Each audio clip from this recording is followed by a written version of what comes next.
బులెటిన్లో మరో breaking news చూస్తున్నాం. కసిరెడ్డి రాజశేఖర రెడ్డి ఇవాళైనా సిట్ ఎదుట విచారణకు హాజరవుతాడనే సందిగ్ధత నెలకొంది. మరోవైపు ఏపీ హైకోర్టులో మరోసారి కసిరెడ్డి రాజశేఖర రెడ్డి పిటిషన్ దాఖలు చేశారు. మద్యం కుంభకోణం కేసులో ముందస్తు బెయిల్ కోసం పిటిషన్ వేశారు ఆయన.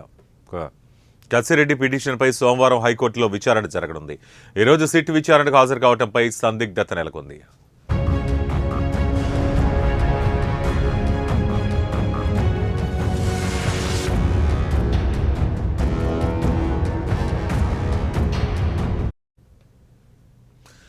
కసిరెడ్డి రాజశేఖర రెడ్డి ఇవాళైనా సిట్ ఎదుటకు విచారణకు హాజరవుతాడా లేదా అనే విషయంపై ఇప్పటికే సందిగ్ధత నెలకొంది. మరోవైపు ఏపీ హైకోర్టులో మరోసారి కసిరెడ్డి రాజశేఖర రెడ్డి తన పిటిషన్ దాఖలు చేశాడు. ఇందులో మద్యం కుంభకోణం కేసులో తనకు ముందస్తు బెయిల్ కోసం పిటిషన్ వేశారాయన. కసిరెడ్డి పిటిషన్పై సోమవారం హైకోర్టులో విచారణ కూడా జరగనుంది. ఈ నేపథ్యంలో ఈరోజు సిట్ విచారణకు హాజరు కావడంపై సందిగ్ధత నెలకొంది.